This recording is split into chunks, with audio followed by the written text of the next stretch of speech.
Bíblia. É sobre isso que temos refletido ao longo dessas quartas-feiras.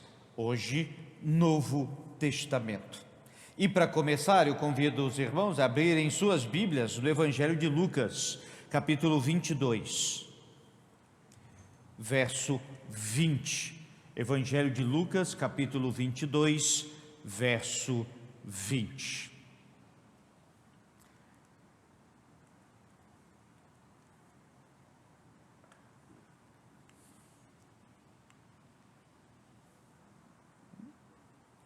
Lerei o texto na versão revista e corrigida. Diz assim: semelhantemente, tomou o cálice e depois da ceia, dizendo: este cálice é o novo testamento no meu sangue, que é derramado por vós. Este é o versículo que dá nome ao Novo Testamento.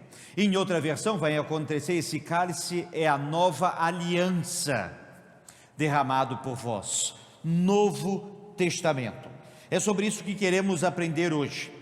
O Novo Testamento é uma coleção de 27 livros que descrevem o Evangelho de Jesus, a Igreja de Jesus, a vida em Jesus neste tempo e a vida com Jesus na eternidade.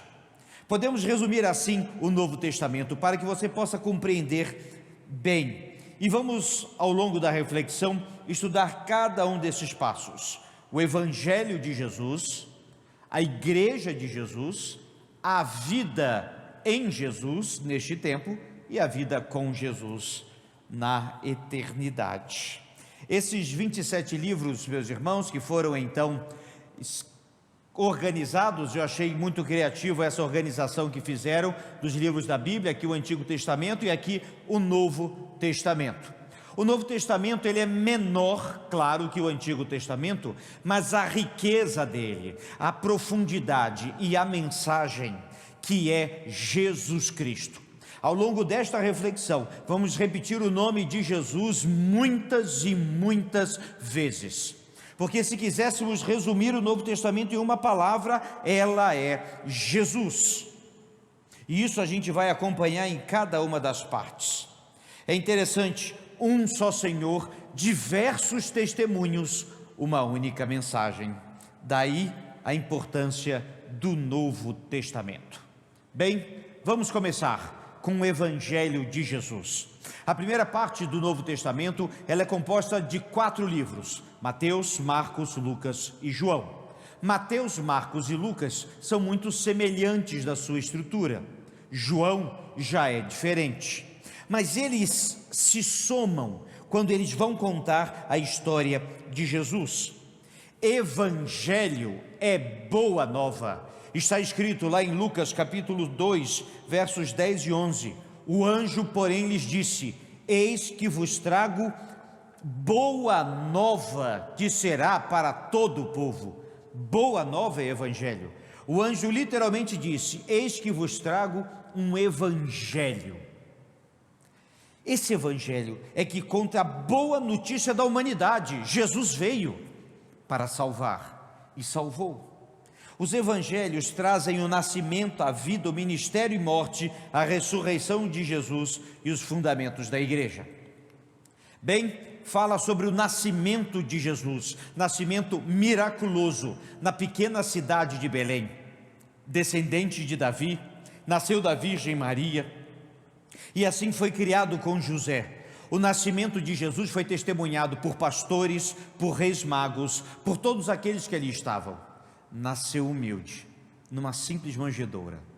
Nasceu pobre de recursos financeiros, mas isso jamais definiria o nosso Senhor.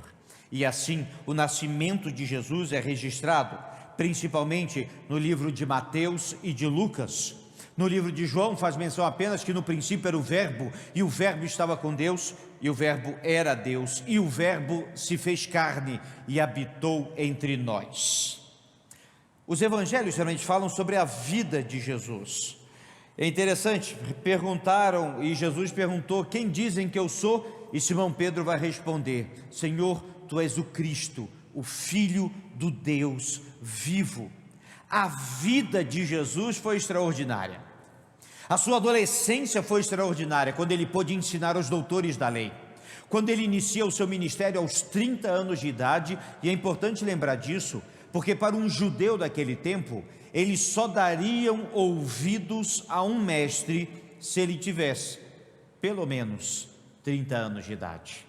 Jesus inicia o seu ministério com 30 anos e começa a ensinar a doutores e mestres da lei, às pessoas simples e a pescadores, aos mais humildes, aos mais estudiosos. Confundiu a cabeça de Nicodemos, que foi querer saber mais informação lá em João capítulo 3, assim como ele alcançou uma multidão no Sermão do Monte, pessoas simples que nunca ouviram um ensino como aquele.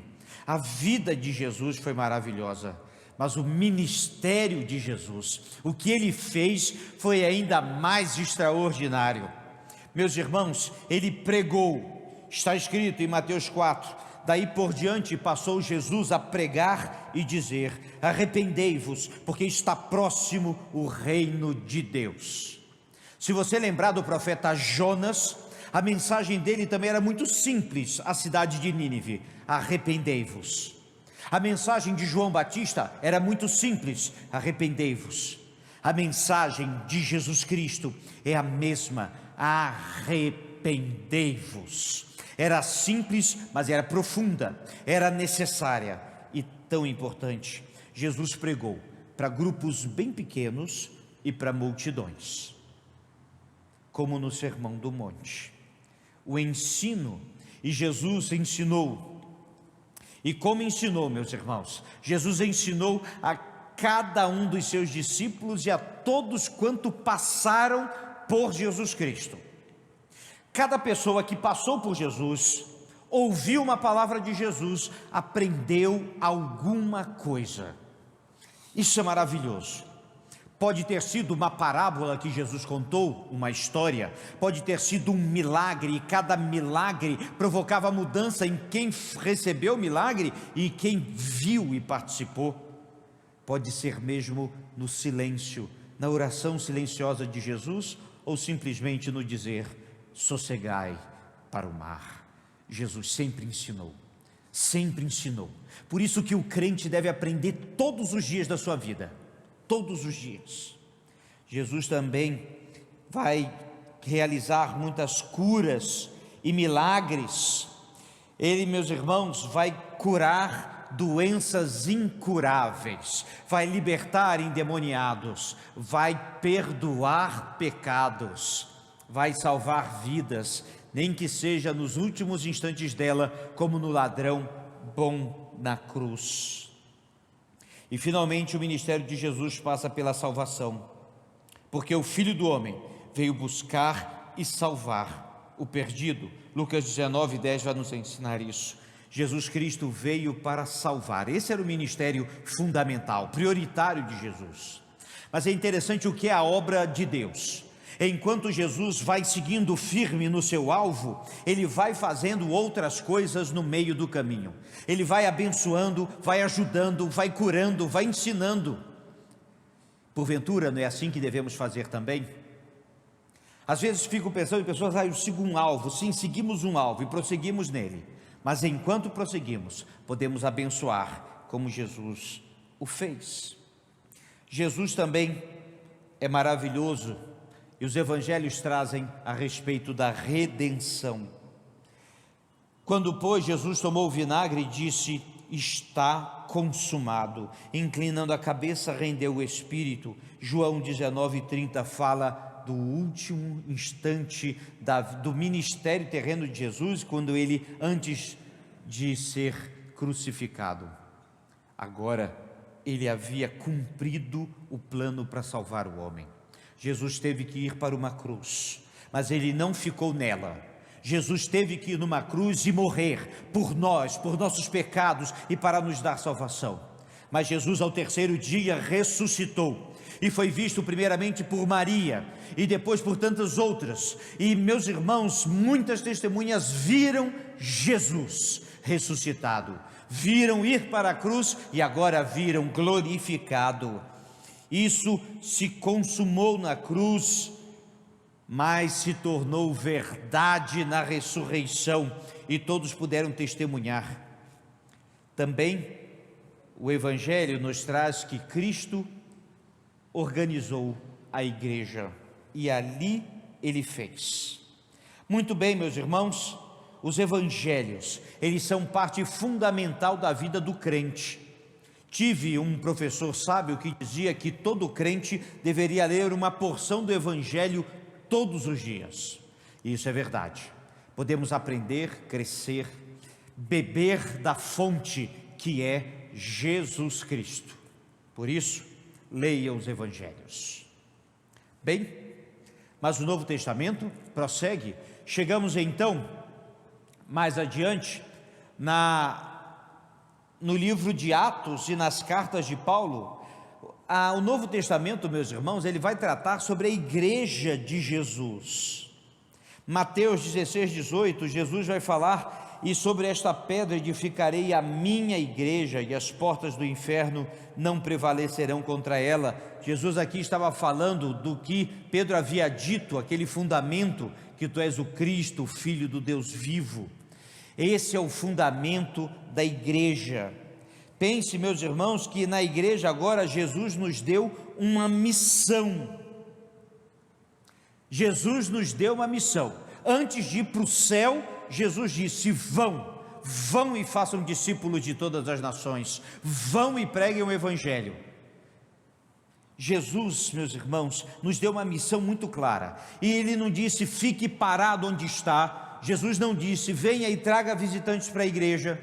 Isso devemos fazer também. Jesus está dizendo: ide, é para ir no seu vizinho, no seu colega de rua, de trabalho, na rua, aonde estiver. Ide e fale de Jesus, fale do amor, fale da ressurreição, fale da graça e fale do perdão. Mas fale, anuncie, use a tecnologia, use as coisas triviais, use o dia a dia, use a sua vida, mas fale.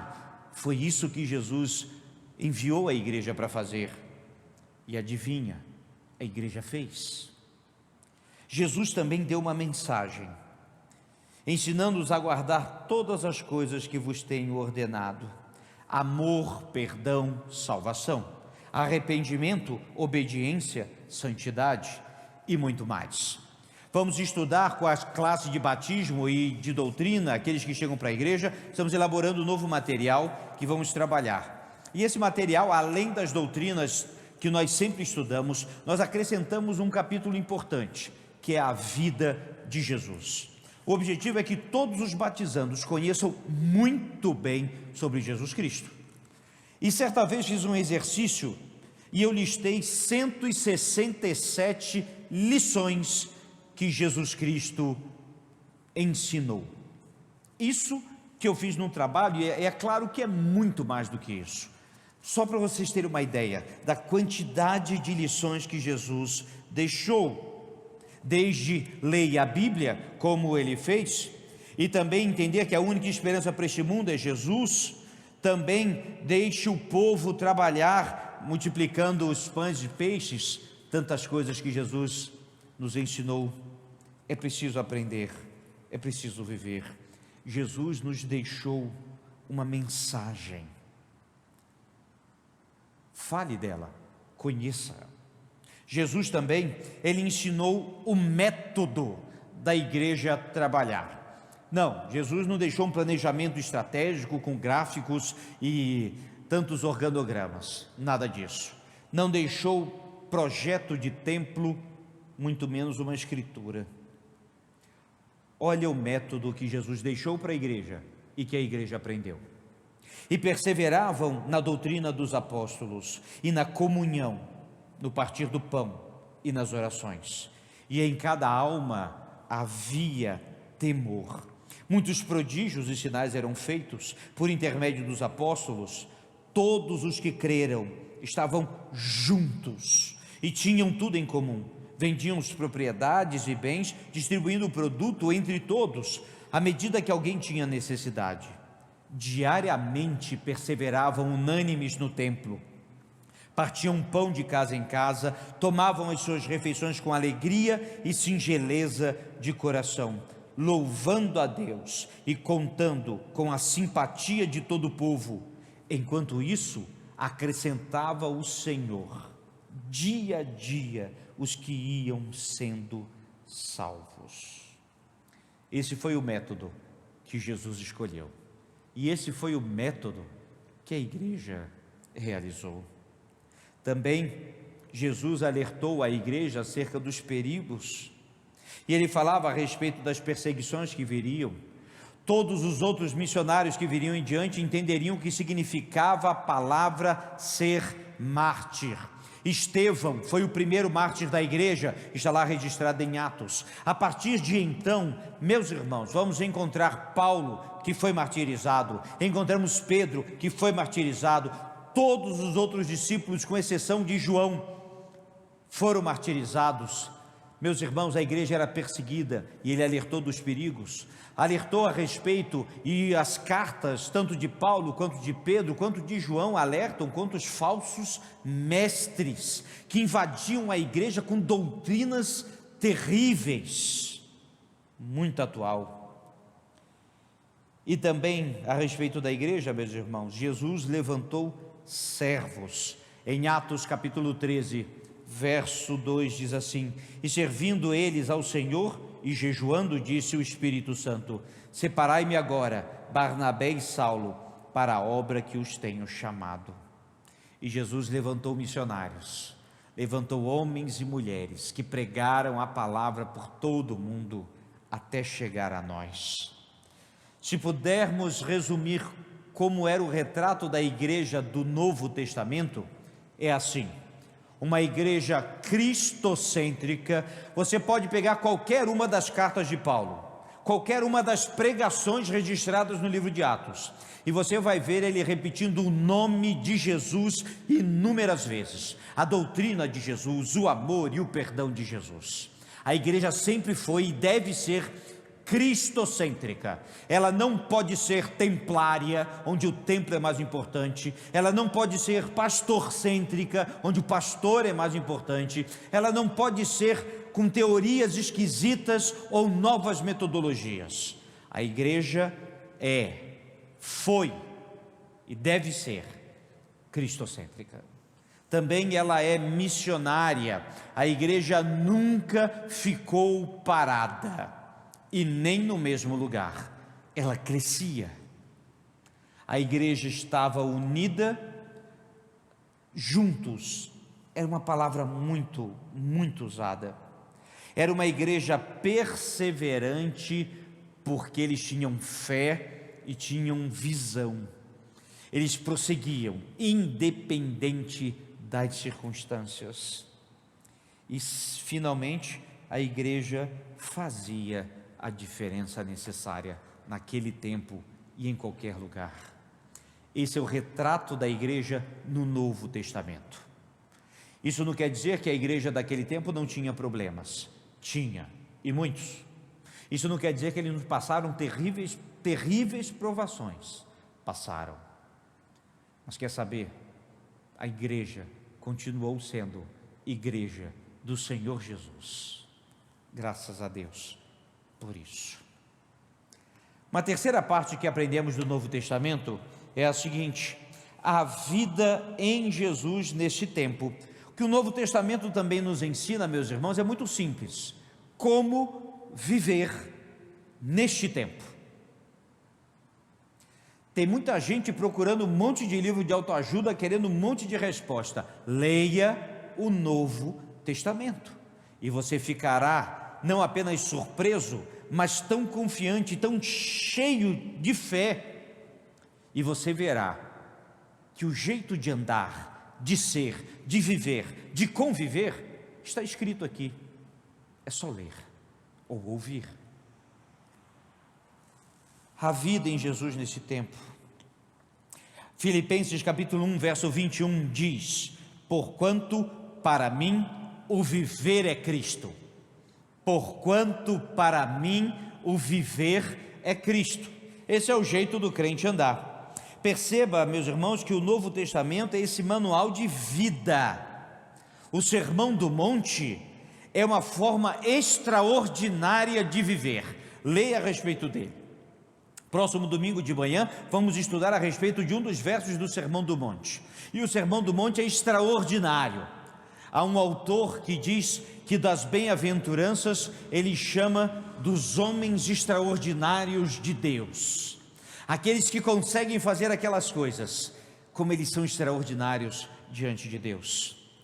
O exemplo de Jesus deve ser a marca de todo crente andando nos passos de Jesus. 1 Pedro 2,21 diz: pois também Jesus Cristo sofreu em vosso lugar, deixando-vos exemplo para seguirdes os seus passos. Se nós pudéssemos andar passo a passo atrás de Jesus, agir como ele agiu, perdoar como ele perdoou, como seria o mundo, como seria a igreja, como seria a sua vida, a sua família. Também viver em unidade como corpo, exercendo os dons, adorando a Deus, edificando uns aos outros. Viver em unidade como corpo, embora sejamos diferentes e embora tenhamos diferenças, Cristo nos une. E todas as vezes que a igreja tem problema, a primeira coisa que é abalada é a unidade. Por isso, é preciso lembrar o que nos une. É Cristo que nos une, é a palavra que nos une. Lembremos disso. Também a Bíblia fala sobre uns aos outros. Existem pelo menos 25 mandamentos mútuos que a gente chama. É aqueles que falam uns aos outros.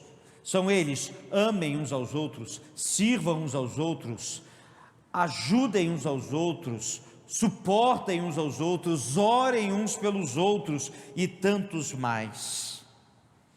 Ousadia em pregar a palavra é uma marca de cada cristão. Diz a palavra de Deus, 1 Coríntios capítulo 9, verso 16: ai de mim, se não pregar o evangelho. É a forma de viver do crente. As lutas existem e passaremos por elas. A Bíblia não nos isenta de lutas. A Bíblia não diz que teremos vida mansa. A Bíblia diz, no entanto, e o próprio Senhor Jesus, que neste mundo teremos aflições, mas tem de bom ânimo, eu venci o mundo. E os testemunhos que vemos na Bíblia, e as lutas pelas quais passaram, o sangue derramado em nome do Evangelho, deve nos fazer cada vez mais ter a vontade e a disposição de pregar a palavra de Deus. As lutas virão. E finalmente, quanto mais se conhece o Novo Testamento, melhor será a sua vida. Não se esqueça disso. Mas também o Novo Testamento fala da vida com Jesus na eternidade. Jesus, ele abriu as portas do céu. Tendo, pois, irmãos, intrepidez para entrar no Santo dos Santos pelo sangue de Jesus. Hebreus 10, 19. O Novo Testamento, ele fala sobre a vida aqui e a vida lá. Jesus nos ensinou sobre o céu. Ele chegou para os seus discípulos e disse: na casa de meu pai há muitas moradas. Se assim não fora, eu vou-lhe teria dito, pois vou preparar-vos lugar. Jesus ensinou sobre o céu. Ele pregou sobre a eternidade. Muitos crentes viram o céu. Estevão, o primeiro mártir da história da igreja, que teve um ministério muito curto, mas tão extraordinário. Nos seus últimos instantes de vida, Estevão não viu quem o apedrejava, nem Saulo, que estava ajudando os outros a perseguirem, nem as acusações de nomes terríveis que eram xingados. Os seus olhos, pela fé, viram o céu. E diz a palavra de Deus em Atos 7,55: mas Estevão, cheio do Espírito Santo, fitou os olhos no céu e viu a glória de Deus e Jesus que estava à sua direita. Sim, ele viu o céu, e muitos outros também viram o céu, como o próprio apóstolo João, quando no Apocalipse ele não apenas viu o céu, mas ele viu tudo o que iria acontecer. Ele esteve no céu, ele pôde ver os anjos, pôde ver a glória de Deus, pôde ver a nova Jerusalém, ele pôde ver esperança e trouxe esperança para a igreja, que era tão perseguida naquele tempo. E então escreveu o Apocalipse. O Novo Testamento termina com a esperança no novo céu e na nova terra, dizendo assim: e vi um novo céu e uma nova terra, porque o primeiro céu e a primeira terra já passaram, e o mar já não existe. Vi também a cidade santa, a nova Jerusalém, que descia do céu da parte de Deus, ataviada como noiva adornada para o seu esposo. E então ouvi grande voz vinda do trono, dizendo: eis o tabernáculo de Deus com os homens, e Deus habitará com eles. Eles serão povos de Deus, e Deus mesmo estará com eles, e lhes enxugará dos olhos toda lágrima, e a morte já não existirá, e já não haverá luto, nem pranto, nem dor, porque as primeiras coisas já passaram. Apocalipse 21, de 1 a 4. Este, meus irmãos, é o Novo Testamento. Leia, aprenda, viva, tenha esperança e olhe para o céu, porque cada uma dessas palavras sempre nos levam a Jesus, e Jesus sempre nos leva na presença dele para o céu. Vamos ficar de pé e vamos cantar.